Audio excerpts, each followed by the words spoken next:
Kertov, Rock Israël, Parashat Ekev, mardi, Mishnah Sota, Perek 4, quatrième Perek.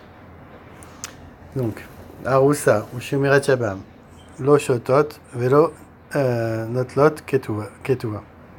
Donc, il faut que la femme soit une femme mariée complètement pour qu'elle puisse utiliser le procédé des Mesota.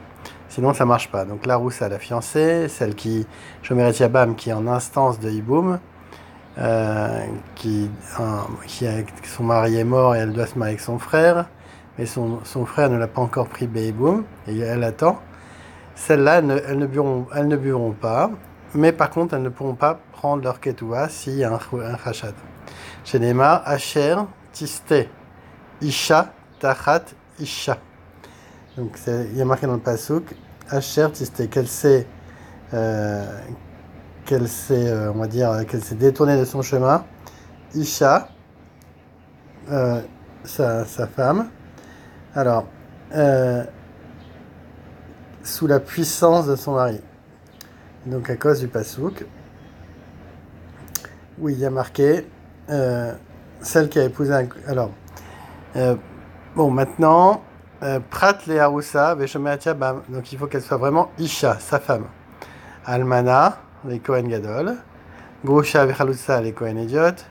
Mamzer et Venatin et Israël. Ou Bat Israël, les Mamzer. Ou les Natin, Lochotot, Velot Yemimot. Donc cette même règle s'applique aux femmes qui ont contracté un mariage illicite. Même si une veuve, par exemple, qui est mariée à un grand prêtre, le mariage marche, mais il est quand même illicite. Donc, ou alors, on a dit donc une chaloutza avec un Kohen Idiot, ou une mamzeret ou une gabaonite avec un Israël, ou une bête Israël avec un mamzer ou une anatin ou un gabaonite. Celles-ci non plus, elles ne pourront pas boire les eaux de la sota, et non plus elles ne prendront leur ketouba à cause du soupçon qui pèse sur elles. Mishnah Bet. Velu lo shotot, velo notlot ketouba. Alors, on va en voir encore trois autres catégories de personnes qui non seulement ne boivent pas et ne prendront pas la ketouba. Alors, Aomeret Tmeani, celle qui dit effectivement, j'ai fauté, donc ça sert à rien de lui faire boire, et c'est sûr qu'elle ne va pas prendre sa ketouba puisqu'elle s'est rendue tamée en allant avec un autre homme. Vesheba la edim chez Itmea, maintenant une femme où il y a des témoins qui arrivent et qui disent on l'a bien vu faire l'acte, donc celle-là elle est plus dans sa fek, donc elle ne boira pas. Et bien on remet Aini Shote. Et celle qui dit non, je ne veux pas boire. Chez Baala, Ainorotse, les Ashkot. Et maintenant, il y en a une où son mari regrette et dit non, tout compte fait, je ne veux plus lui faire boire les eaux amères, j'ai peur pour elle, parce qu'il aime encore. Ou chez Baala, Alea, Baderer. Alors, entre le moment où il doit l'amener à Jérusalem pour boire les eaux de Sota, il n'a plus le droit de la toucher. Maintenant, lui, sur le chemin, il a eu des rapports avec elle, et donc celle-là non plus, elle ne pourra pas boire. Notlat ketubaba velo shota. Metu baleen ad shelo shatu. Maintenant, entre-temps, son mari est mort, et elle ne l'a pas encore bu. Bet Shammai omrim notlin ketubaba velo shotot. Bet Shammai nous dit, elle prendra sa ketuba, mais elle ne boira pas. Et Beth Hillel lui dit, lo shotot velo notlot ketubah. Elles ne pourront pas boire les eaux amères, donc si leur mari est mort, mais elles ne prendront pas la ketubah. Meuberet chavero, ou meniket chavero, lo shotot velo notlot ketubah. Donc, on sait qu'une femme qui a divorcé, elle doit attendre un certain laps de temps, je crois que c'est 24 mois, avant de se remarier. Pourquoi ? De peur qu'on suspecte que l'enfant soit du premier mari. Donc les sages ont interdit le mariage d'une femme enceinte ou une femme qui allait, jusqu'à ce que l'enfant qu'elle porte ou qu'elle nourrit, il atteigne l'âge du sevrage, Bon, c'est-à-dire entre 1 an ou 2 ans. Donc ça, il faut aller voir dans la Gemara Yebamot. Maintenant, qu'advient-il si une femme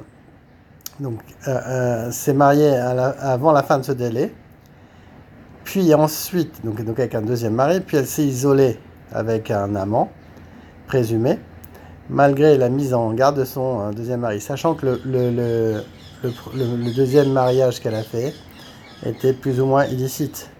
Alors, est-ce qu'on peut lui faire boire les eaux amères? Ben, l'eau chotot, vélo, notlot, ketouba. Elle ne pourra pas boire, mais par contre, elle ne prendra pas sa ketouba d'Ibri Rabbi Meir. Rami Amrim, Yachol ou Léafrisha, Vélarzira, Véalacharzman. Maintenant, il y a une solution. On n'a qu'à attendre que le deuxième mari n'a qu'à attendre que l'enfant devienne qu'elle allaitait ou qu'elle avait dans son ventre entre 1 an et 2 ans. Il se sépare d'elle jusqu'à que l'enfant soit à cet âge-là, et il la reprend. Et à ce moment-là, il a qu'à lui faire boire il lui fera boire les eaux amères. Maintenant, Ailonit uskena veshena neuyad la yeled lo shotod velo notlot ketuba. Donc une Ilonite, c'est une femme qui est, on va dire, un peu qui a des attributs sexuels qui ne sont pas forcément bien développés. Et elle est un peu, on va dire, masculine. Et elle ne peut pas avoir d'enfant. Donc ça s'appelle une Ailonite. Et l'Askena non plus, elle ne peut pas avoir d'enfant. Malgré tout, il y a certains sages disent que le mariage est illicite puisqu'elle ne peut pas avoir d'enfant. Normalement, c'est la mise du mariage, c'est pour Puero Urvu. Lo shotod velo notlot ketuba, puisque le mariage est plus ou moins Rabbi Eliezer Omer, Yachol ou Lisha Isha Acheret. Non, le mariage est bon, il n'a qu'à se marier avec une autre femme qui va pouvoir avoir des enfants. L'ifrot, lirbot, et faire Peria Verivia, et Mena de la deuxième. Veocher Kanashim, Oshotot, Olo Notlot, Ketuva, et toutes les autres femmes peuvent être suspectées par les eaux amères, puisqu'il peut la garder de cette manière-là, donc le mariage serait licite. Mishnah Dalet. Eshet Kohen, Shota ou Mutaret le Baala. Eshet Saris, Shota, Aliede, Kol Ariot, Mekanin, Chutz, Mina, Katan. Ou Misheno, Ish. Donc une femme Kohen, elle boit, elle sera permise à son mari, même s'il a suspecté. Donc ce qui est le cas normal, que ce soit une Israélite ou une Kohen. Maintenant, la femme d'un homme qui ne peut pas avoir de rapport, qui est saris, qui est eunuque ou qui est impuissant, elle doit boire. Et elle y a des kol arayot, mécanines. Et même toutes les femmes qui ont eu des liaisons interdites, on peut les faire boire. Chutz minakatan, en dehors d'une liaison avec un enfant, ou memisheno ish, pour ne pas dire un animal. Donc même celle qui a eu un animal. Pourquoi? Parce que le mari peut la reprendre si elle a eu une liaison avec un animal. Ve'elu sheba beddin mekanin laen mi shenit haresh bala o shenishtate. Donc voilà ce que le beddin peut contraindre leur femme à boire. Donc celui qui est devenu sourd-muet ou celui qui est devenu fou, ou alors celui qui était Oshayou Chabouch Bebeit Asurin. Alors, l'eau, les Ashkota, Amo, et là, les Pasla, Mektuba. Non, c'est pas pour la faire boire qu'ils ont dit que c'était permis, mais uniquement, c'est pour la priver de la Ketuba. Rabbi Yossi Omer, Af, les Ashkota. Même Rabbi Yossi nous dit, il faut quand même la faire boire. Kesheyatsa bala mi beit asurin ishakena. Parce que pourquoi? Parce qu'il y a une takana. On voit que quand l'homme va sortir de prison, il pourra la faire boire.